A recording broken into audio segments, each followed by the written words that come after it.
can still feel the cold metal of the steering wheel against my palms. November 1944, the Lorraine region of France had become a graveyard of steel and mud, and I was about to discover just how fast a man could drive when death itself was chasing him. The morning fog hung thick over the fields like a funeral shroud. I remember thinking it was too quiet.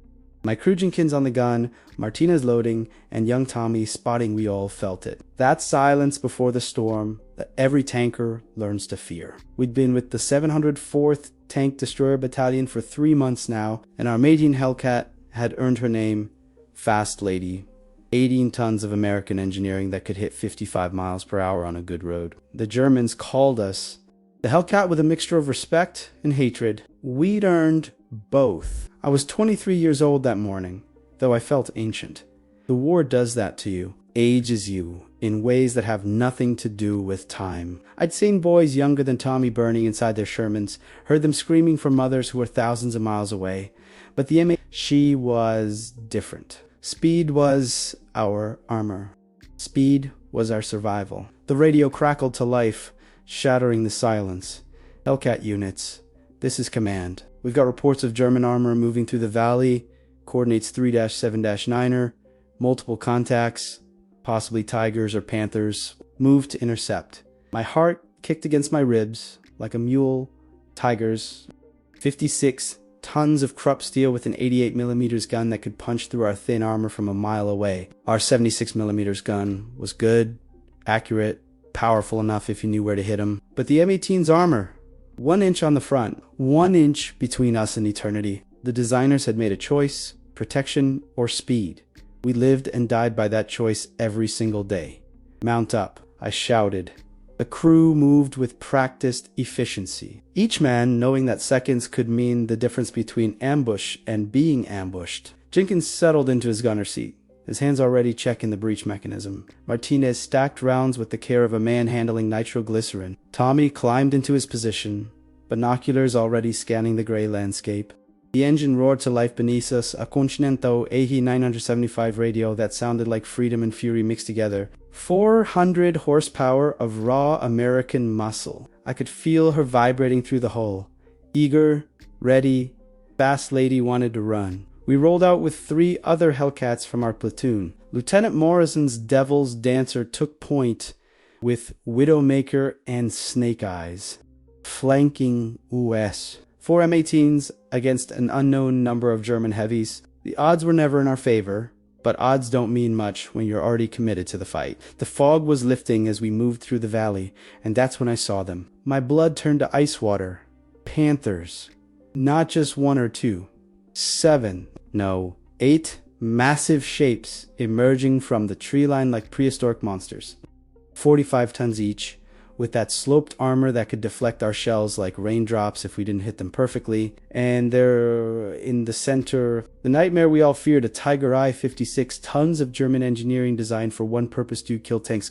Panthers at 11 o'clock, range 1,200 yards. Tommy's voice was steady, but I could hear the fear underneath. We all felt that the Germans had seen us too. I watched their turrets begin to traverse. Those long 75mm guns on the Panthers swinging toward us like the fingers of death. The Tiger's 88mm was already tracking Morrison's Hell. This is the moment that replays in my dreams over and over. The moment when training and instinct take over, when your body moves before your mind can catch up.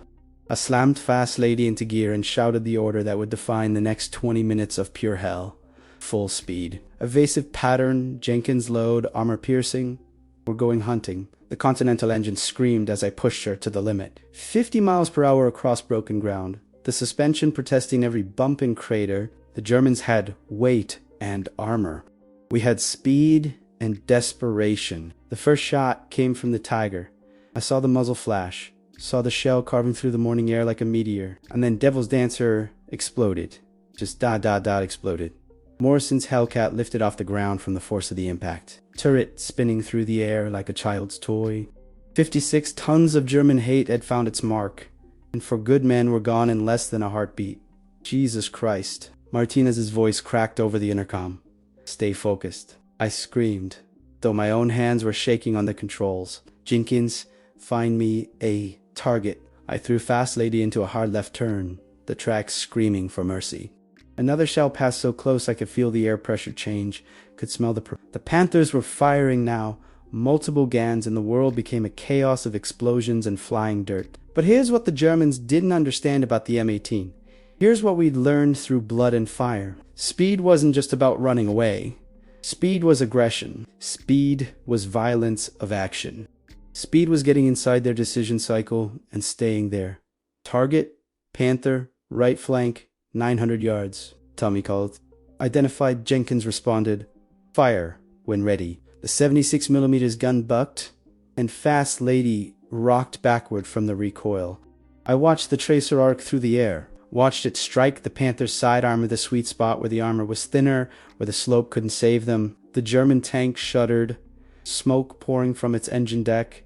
Hit. Tommy was yelling, but I was already moving, already pushing fast. Lady toward the next position. Stay still, and you die. That was the law of tank warfare.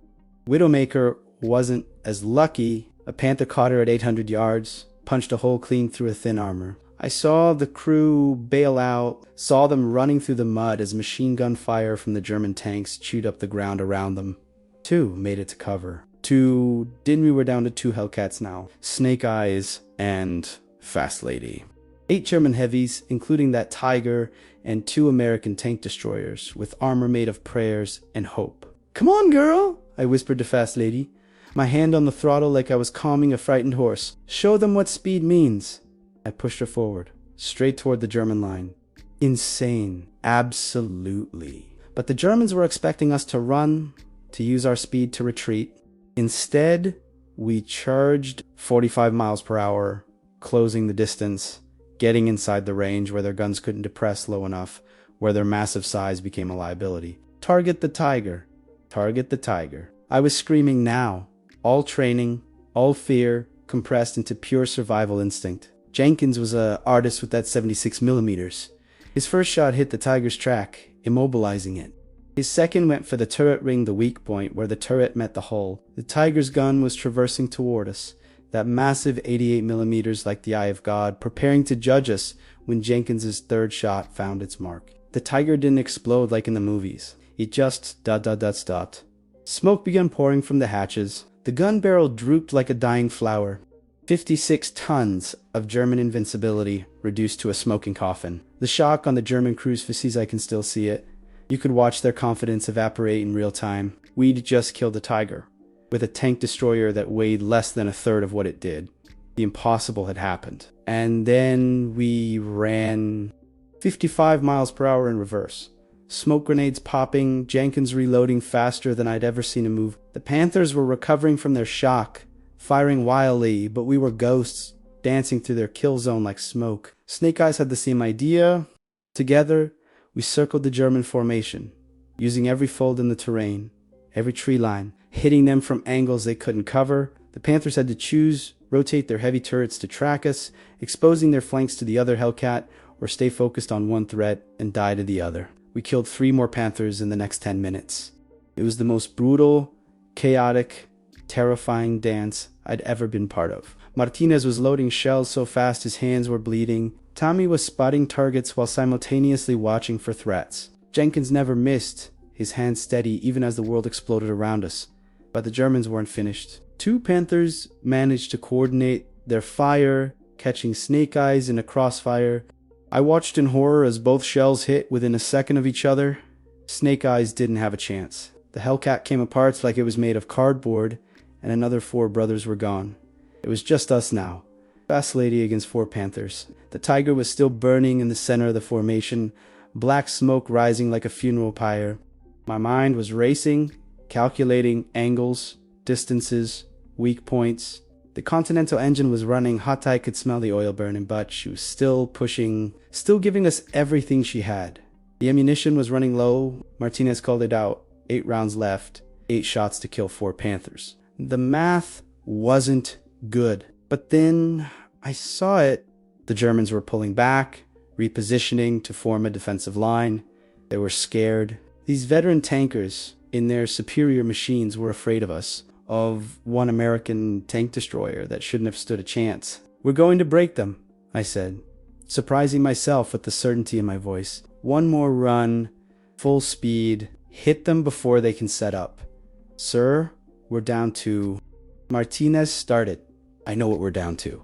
Martinez, Jenkins, you still with me? Always, sir. His voice was calm, professional.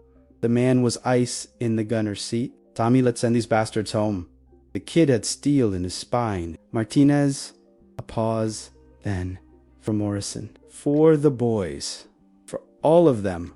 I agreed. For every tanker who didn't come home.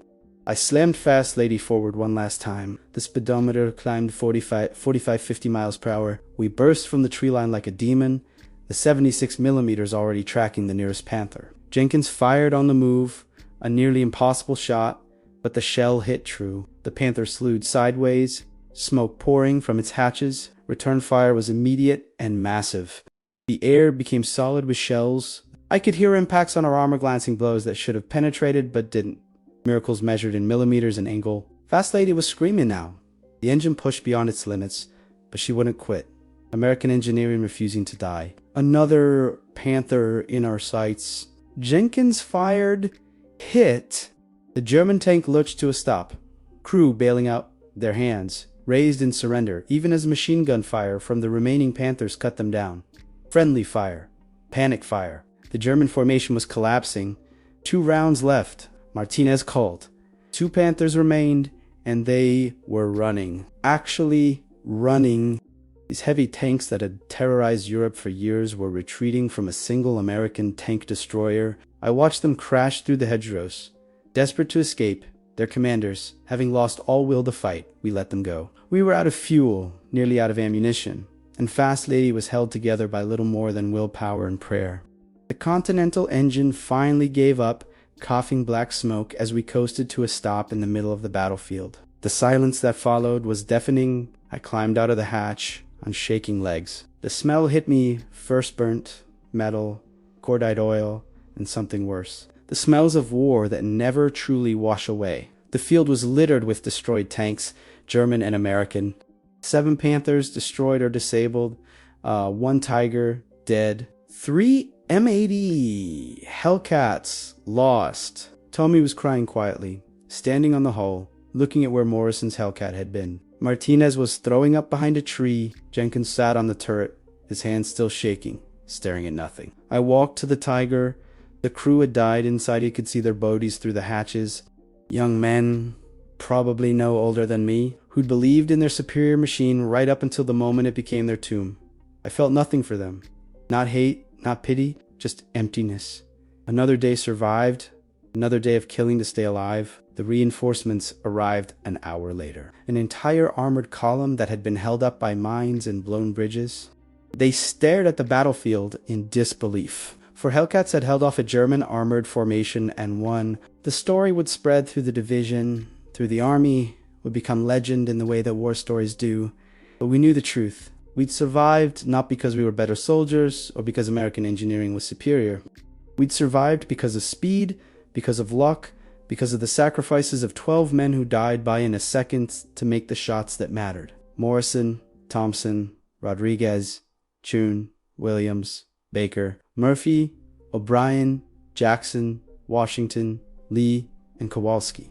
12 names I carry with me every day. The battalion commander found me sitting on Fast Lady's hull, my hands still shaking. He told me we'd be getting medals. Told me what we'd done would be studied in tank warfare schools. Told me we'd changed how the army thought about tank destroyers. I didn't care about any of it. All I could think about was Morrison's face that morning before the battle, laughing at some joke I can't even remember now. All I could see was snake eyes coming apart under German fire. All I could hear were the screams on the radio as Widowmaker burned. The war would continue for 6 more months. Fast Lady and I would fight in the Battle of the Bulge, would be part of the push into Germany itself. We'd face more Tigers, more Panthers, more moments where speed and luck were the only things keeping us alive. But that morning in Lorraine was the moment that defined us. The moment when the impossible became real. Years later, military historians would write about the M18, about how it was the most effective tank destroyer America produced during the war. They'd talk about kill ratios and tactical mobility and the genius of trading armor for speed. They'd point to that engagement in Lorraine as proof of concept. but they weren't there. They didn't smell the burning oil or feel the terror as 56 tons of German steel tried to kill them. They didn't watch their friends die in machines that promised protection but delivered death. They didn't see the shock on German faces when our American speed defeated their European steel.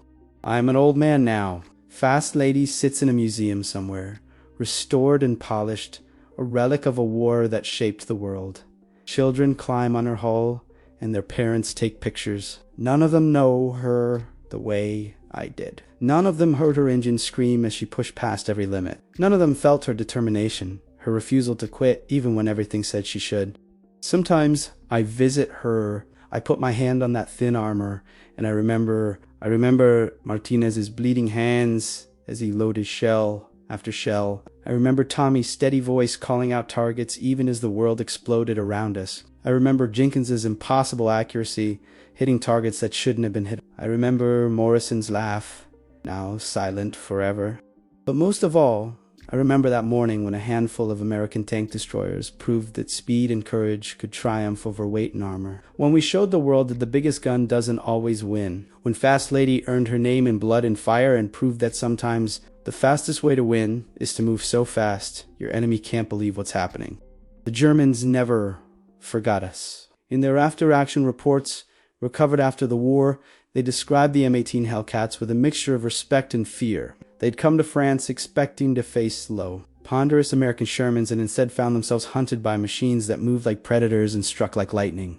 I learned later that the Panther crews that escaped that day spread stories about us, ghost tanks that appeared from nowhere and vanished just as quickly. American machines that defied everything they knew about armored warfare. They called us their Hellcat, the Hellcatan. They meant it as a warning. But here's what I want people to understand, what I need them to know.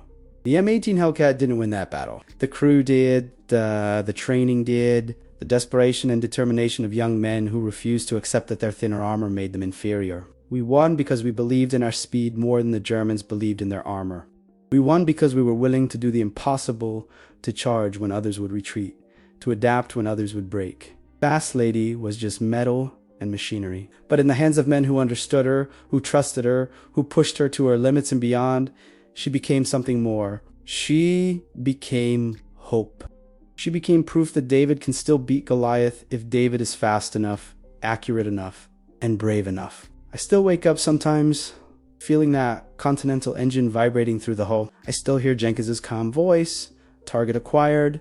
I still feel the G-forces as I threw Fast Lady into impossible turns. I still see the shock on German faces as our speed defeated their strength. And I still carry those 12 names with me. Morrison, Thompson, Rodriguez, Chun, Williams, Baker, Murphy, O'Brien, Jackson, Washington, Lee, and Kowalski. They paid the price for our victory that day. Their Hellcats weren't fast enough, or their luck ran out, or they made a mistake that cost them everything. But they gave us the time and space to do what needed to be done. The M18 Hellcat served throughout the war and into Korea. It never got the fame of the Sherman or the mystique of the German Tigers and Panthers. But to those of us who crewed them, who lived and fought and survived in them, the Hellcat was the finest fighting vehicle America ever built. Not because of its armor or its gun, but because it understood a fundamental truth of warfare's speedy's life. 18 tons of American speed defeated 45 tons of German armor that day. We proved that maneuverability could overcome protection, that aggression could trump defense, that sometimes the best armor is not being where the enemy thinks you are. The battle lasted less than 30 minutes. In that time, we lost 3 Hellcats and 12 men. The Germans lost 7 Panthers and a Tiger.